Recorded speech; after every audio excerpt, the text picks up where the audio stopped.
as I am about that. But look, what a privilege. This election will shape generations to come. I think we know that.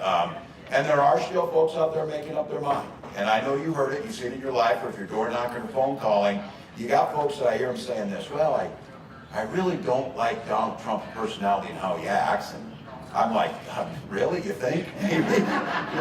But then they say, but I liked his economy, it was pretty good.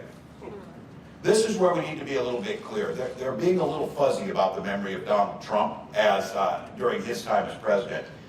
During the time Donald Trump was president, we lost 2.7 million jobs. 280,000 jobs in Michigan alone, 9,000 in the auto industry when 6 plants closed. Look, Donald Trump botched the pandemic response so poorly. Not only did we lose 10 million jobs, we were pitted into a hunger game against our neighbors to find toilet paper. That's how bad it was.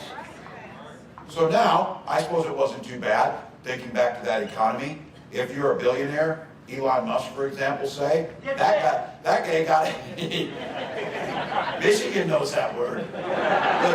Look, that dude got a tax cut and the rest of us got shafted on the whole deal. That's how that worked out. So a few months ago, some of you, and I know UAW, I know the president of this union knows very well, Donald Trump was caught on tape chatting with Elon Musk as they were laughing about, if a group of folks goes on strike, just fire them. Just fire them. And they laughed about that. Yeah. And to UAW, and I'll say this again, just to give you a little bit more twist to get going here these last 4 days. Donald Trump said, quote, they don't build cars. They take them out of the box and they assemble them. A child could do it. He couldn't open the damn door to a garbage truck, let alone.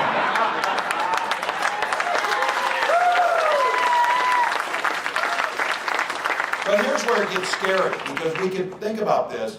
This guy, and this race is close, could be president of the United States again. And he said when he is, he will put his running mate, his buddy Elon, in as Trump's economies are. The economies are. Now, Elon said to fix this economy, what we'll have to do is crash it to save it. We'll have to crash the economy. But he told you, get ready. Americans are going to have to face some hardships. So the question all of us are asking, what in the hell does a billionaire know about hardship? He promised that he would cut $2 trillion in spending. Now you go to folks out there, and they're thinking about this. How can you know what $2 trillion is?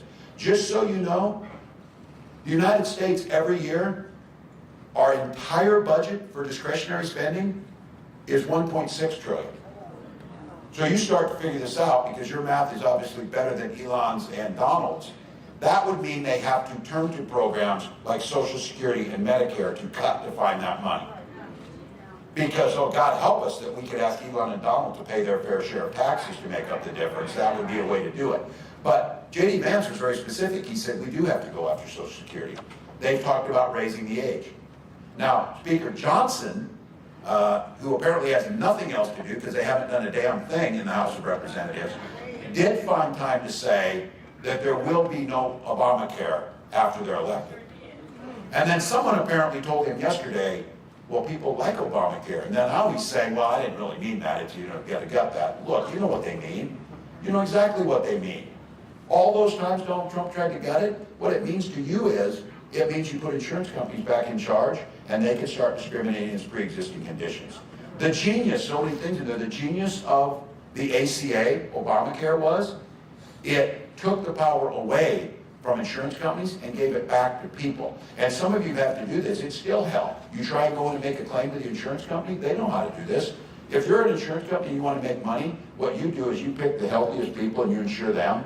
And then the folks who have a pre-existing condition, like women, like people who have asthma or whatever, people who might cost more money to you, you just don't insure them. And then you make it harder to make claims. The ACA said, to hell with that, people need to get health care, they need to get their claims, and it needs to be affordable. That's what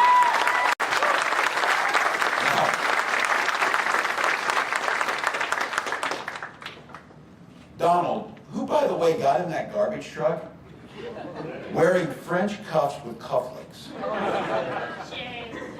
No one I know wears those things to begin with. but trying to tell us he's a regular guy. And then he turns around and tells us, oh, I've got a concept of a plan to help you, concept of a plan to help you with health care. You know what his concept of a plan was? He ran on repealing the ACA. First day in office, he had an executive order to repeal the ACA. He signed on to a lawsuit to repeal the APA, and Congress tried 60 times to repeal the ACA. The only reason that we have health care for so many millions of Americans is John McCain had the courage to go in there and say no. So to those undecided folks, the only thing Donald Trump knows about working people and middle-class people is how to take advantage of them. That's his entire set of knowledge that he has. And he talks about this. He talks about manufacturing. The only thing he knows how to manufacture is bullshit, and he's continued to do it. He's continued to do it. His presidency was an endless string of broken promises. He came, remember this, he came, I know the Congresswoman remembers this, said under his presidency, you won't lose a single plant. You won't lose a single manufacturing plant. And I said this, technically he did not lie. You lost 6 plants. Across the country, including right down the street in Warren. And that's one that he said you would not lose. Trump gave tax cuts to the very companies that shipped those jobs overseas.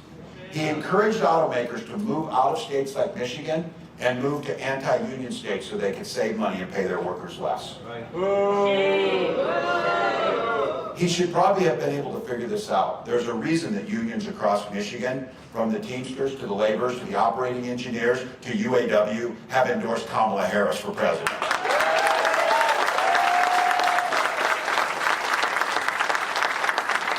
There's a reason President Fain gave a very clear definition when he said Donald Trump's a scab. He said plain and simple. That's where he was. Now look, he's not thinking how to make your life better. He's not thinking about you at all. Folks, I get it. You're tired, you're stressed, you're ready for this thing to be over, you're feeling the anxiety, you're on the roller coaster, oh, it's good, oh, it's bad, oh, it's good, oh, it's bad. You know that thing or whatever? Look, don't do any of that. There's one antidote to this, and it's the best one. Go out and vote for Kamala Harris to be president. That's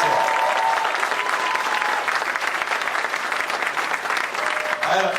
I had a mayor the other day in Pennsylvania say, instead of ringing your hands, go ring doorbells. That's what you need to do. Go ring doorbells. Get people on. Try it. It works. I voted last week, and I had the privilege last week of my son turned 18 and cast his first vote. Yeah. Because you know what he and all of us have? This is our chance to turn the page on Donald Trump and to put in a new generation of leadership. Kamala Harris, under her leadership, we've seen over 400,000 jobs come back to Michigan. 730,000 manufacturing jobs come back since her time in office. Donald Trump lost 6 auto plants. We've opened 20 under their leadership.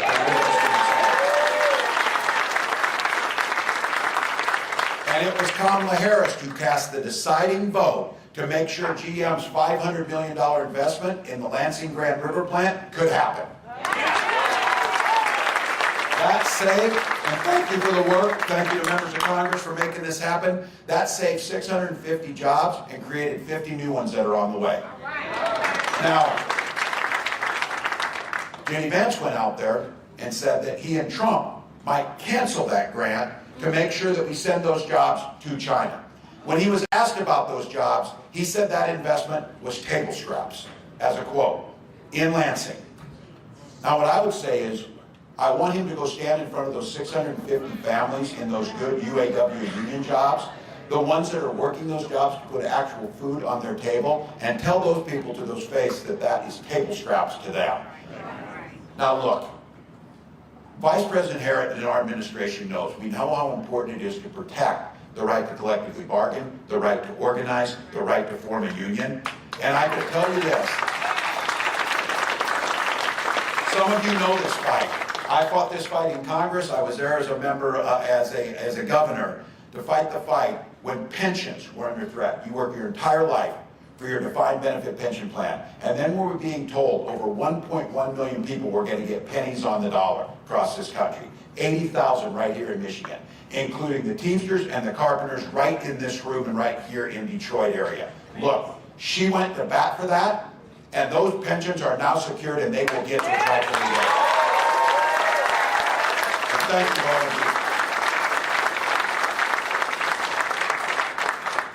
And look, you saw it, you've seen it, and it happened again today. Donald Trump continues to spiral into a hateful, divisive place where we don't want to go. Kamala Harris stood on the National Mall and spoke like a president. She spoke clearly to a future, a united president, a new way forward. She was very clear about this. On her first day in office, she will go into the White House with a to-do list for the American public, not an enemies list who she thinks is against her, as Donald Trump adds to that list every single day. Look, right off the top on that to-do list, reducing costs for middle-class families, bringing down cost of everyday goods.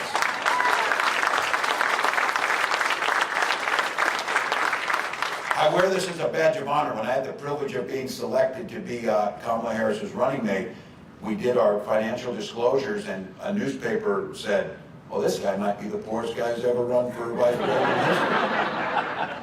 Not poor, but I lived on a teacher's salary. Thank God I was in a union that helped me. Teachers know. Look, like all of us, I didn't expect to get rich teaching, but I didn't take an oath of poverty, and I sure the hell don't want somebody like Donald Trump crapping on my job or telling me that they're not valuable like each and every one of us in this room. The thing to remember on this ticket is, Kamala Harris grew up in a middle-class family too. She understands what it's like. She knows what it's like. She was the priority for her every single day. Her single mother was trying to make ends meet to buy that house for her. And she often says, how great is America where a middle-class kid from Oakland and a middle-class kid from rural Nebraska can be running for president and vice president of the United States. So we know that there's things that we need to do. She will enact the first ever federal ban on price gouging to make sure middleman doesn't cut the money out. Let's give one thing on this. I was sitting with a farmer yesterday up in Erie, Pennsylvania, and we were talking about this, and I asked him, I said, when food, right now, bushel of corn runs about $4.10 a bushel is what my farmers are getting for it. And I asked him, and I said, so when food prices were about 30% lower, how much were you getting for a bushel of corn? About $4.10. So you do the math. Farmers aren't making any more money. You're paying more for this, but there's one thing that's happened in the meantime. Corporate profits have gotten really big. Somebody's taking money in the middle right out of your pocket. That's what we're talking about on a national price gouging ban. That's what we can do. And Donald Trump did follow through. When he took those rich people down to Mar-a-Lago and said, you're rich as hell, I'm going to give you a tax cut, he did that. Kamala's got a little different thing. She's talking to all the American public, and she said, if you're one of the 100 million Americans in the middle class, you're going to not see your taxes go up. You're going to get the tax cut, including $6,000 child tax credit. Those are the things that capping insulin at $35 for the vial, that's the one thing that makes a big difference. Look, I tell everybody this. They're selling that little vial of insulin. That's not like a nice-to-have thing. That's not like a new pair of shoes or something. That's life and death for people. They were selling that stuff for $800 a vial. It cost them $5 to make it. Capping it at $35 makes sure everybody who needs life-saving insulin can get it, and she wants you to extend that to everybody. And those in this room of a certain age, like I just told you, I got an 18-year-old on this side, and I got a nearly 90-year-old mother on this side. We're the sandwich generation that they're talking about, making life more affordable for all of us. And one of the biggest things that would change this is Kamala's proposed making sure Medicare pays for in-home care for our seniors.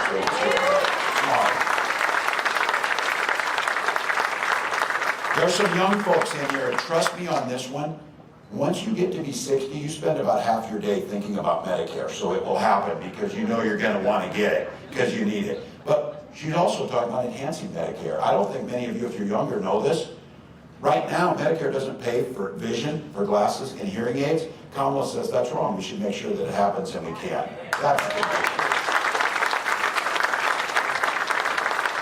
Then home ownership, making 3 million more affordable homes out there, but also giving the assistance for a $25,000 down payment assistance to get folks in the door to get started.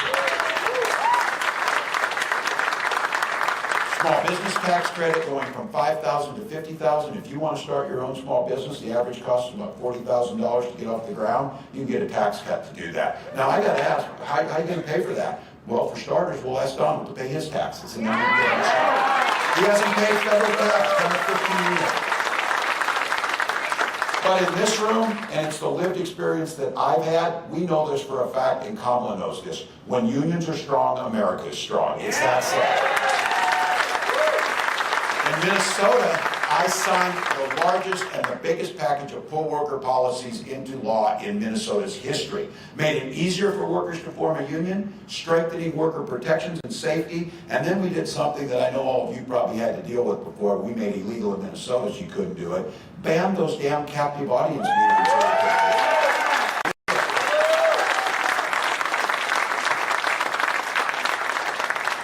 Both Kamala and I have walked picket lines side by side with you, including the UAW, when they went on strike to win a fair contract last year, and we're proud to do it. She's made it clear we'll sign the PRO Act, making it easier for more people to be able to vote. I will go back, when they did that little story about our financial disclosures, after they ran that story about my finances, they did a second one and said, well, actually, he has more money than you'd think. And they're like, oh, it's an expose. He's like hiding things because I don't own any stocks. I've never bought it. I don't do this, whatever. You know what their thing was, is where I had money? I had a defined benefit pension plan. That wasn't the flex they thought it was, because my answer to that was, I wish everybody in America had a defined benefit pension plan. Look, we know there's things we can do.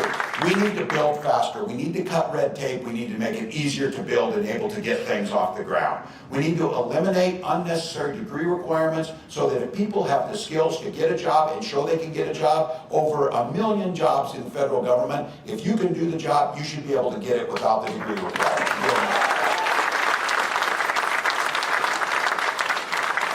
And unlike Donald Trump, who looks up to the leadership of China, Xi Jinping, as being something, he says he rules his people with an iron fist, that's good or whatever. Kamala Harris will never bow to China. We will never cut bad trade deals, and we will put American workers first in every single way.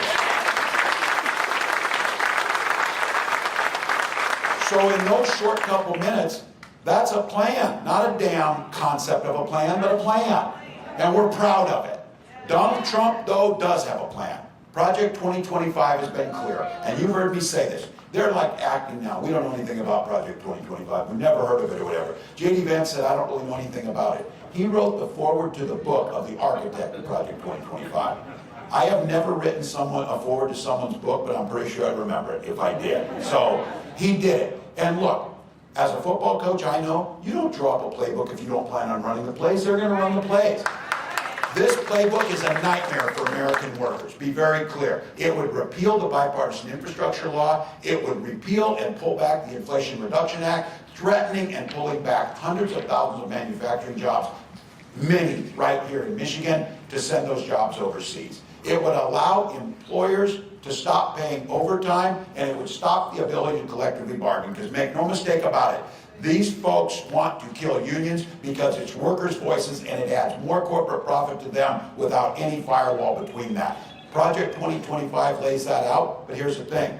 They are never going to be president, and they're never going to be able to enact this. This guy, Trump's the only person who believes that if you put tariffs on, that acts as a national sales tax. 20% additional cost you, $4,000 a year. He tells us, oh no, China will pay for those.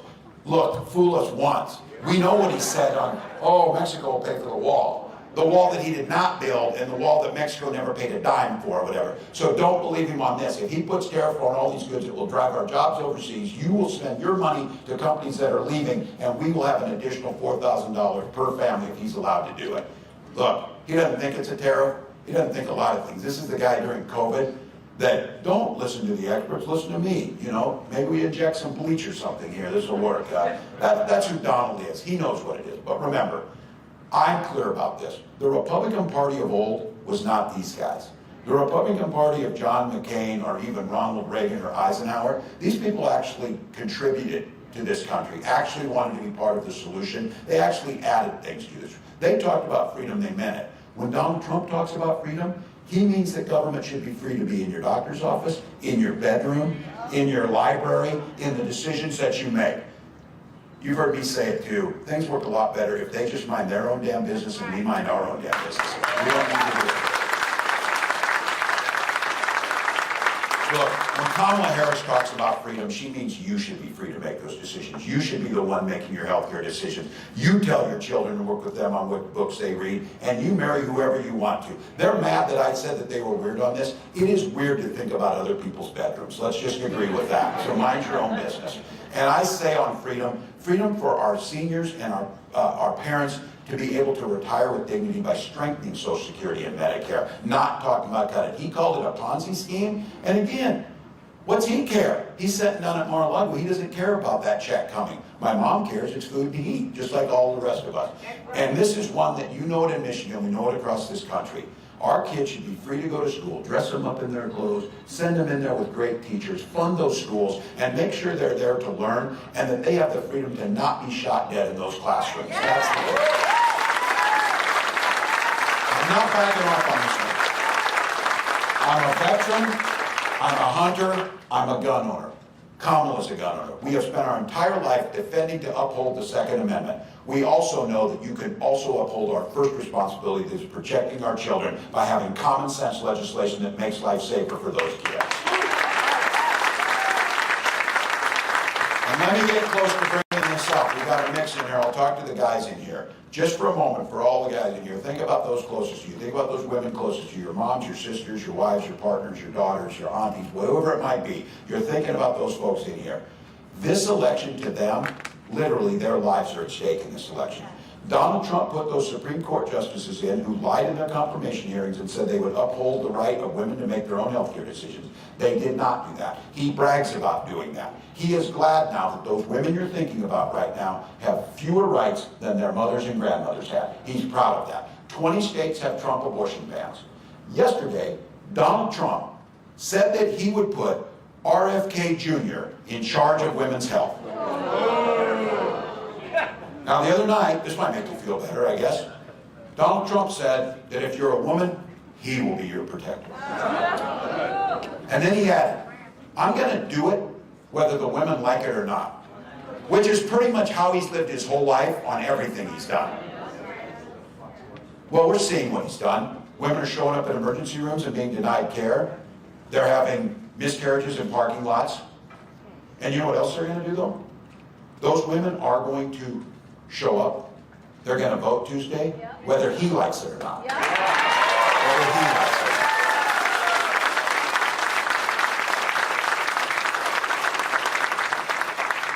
So his rhetoric around this, we know where he's at. We know exactly what he's going to do. We know he will go further by closing down fertility clinics, things that are personal to so many of us. These are things that we shouldn't have to talk about in public as our personal business, but women and families across the country are doing it. It's why my wife Gwen and I talked about it. We struggled for years to have a child. We used fertility treatments. We finally had our beautiful daughter, Hope. He's talking about taking that away. I'll be damned if anybody in elected office should tell you what type of family you should have, when you should have it, and how you should have it. President Harris has made it clear. We are going to win back the House of Representatives, put gavels in the hands of these members of Congress, hold the Senate, and pass legislation to restore Roe v. Wade, and President Harris will sign it into law. Look, I'm pretty sure women across this country are going to go out and vote. They know what it is. It's women of all ages that understand what's at stake here. We're going to send that loud message to Donald Trump, and as I said, whether he likes it or not, we're coming to the polls. And when we win, we're going to restore those rights. So look, folks, Kamala talks about it. We're not going back. We're not going back what Trump did. We're not letting them rewrite history. We're not letting them gut our manufacturing job. We're not letting them make tax cuts to the wealthiest by sticking it to the middle class. We're not letting them strip away our health care. We're not letting them do any of this. And what I'm here today is to humbly ask you on behalf of Kamala Harris and myself for your vote to take us forward to a new way of doing things, a better way forward. All right. We got momentum's on our side. We got 4 days left. We're taking nothing for granted. I did this for too long not to take this opportunity. This game is tied. There's 2 minutes left, folks. The good news is we've got the ball. We got the best quarterback in the league with Kamala Harris having the ball. I don't care. I don't care at this point in time. This is where you dig deep. If you're tired, I've been saying, I'll continue to say, there'll be plenty of time to sleep when you're dead. Because what we know is 1 or 2 votes per precinct in the state of Michigan could win this thing for all of us. This is where all of the rallies, all of the money that was raised, all of the talks that we've given, all of the billboards, all of the signs, all of the phone calls, all of the work we've done has to translate over the next 100 hours into more people getting that little sticker that says, I voted on them, voting for Kamala Harris. That's what it is. Now for the young folks in there, for all of us, there's going to be a day we're going to be sitting on that porch in a rocking chair and a little one's going to come up to us and say, tell me what you did in 2024 when everything was on the line for the democracy. What did you do? The answer for folks in this room is every damn thing we could do. That's exactly what it is. That's what it has to be with all of us. So I have to ask you, how many have early voted in this room? All right. How many have talked to somebody on the phone to get them to go vote? All right. Door knock. Got it going. All right. You get it. We're going to need you with us today. We're going to need you to finish out. This is right now. It's hard to believe. This thing will be won over the next few hours. And it's literally hours now till this is over. It's going to be won by the people who haven't been asked to vote yet or don't know if it matters. The statistics are stunning. If someone is asked to vote, the chance of them voting goes way up. If they're asked to vote and given the place where they should vote and give them a plan to vote, it goes way up. And what we know is our ground game is better on this. Donald outsourced their field program to Elon Musk. Thank God for that. Thank God. Because what we know is it's all a grift on that side. These are real bodies on the ground. These are people going to the doors. These are people doing the door knock. So make a plan for November 5th. Make sure it's done. Make sure you're getting people out there. If you need to, it's iwillvote.com/MI. You're doing it all for the simple reason. We believe in America. We know the firewalls around Donald Trump have been down, but the last firewall still stands, the American public. Folks who know that this republic was founded on us coming together to find solutions. Personal freedoms, moving the country forward, innovation. There is an opportunity to craft the next generation of American policies based on a joyful vision where everybody's a part of it, following the science, doing the things that we know make a difference. And for all of the reasons to vote for Kamala Harris, I'm not a real petty guy on this, but I'll just tell you, I might be petty on this. I just don't want to see him on TV again. I don't want to hear it. I don't want to see it. That's a good reason. That's a good reason. So here we are.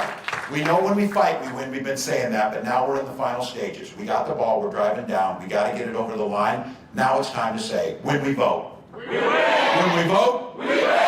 Michigan, win this thing for America. Let's go. Let's go.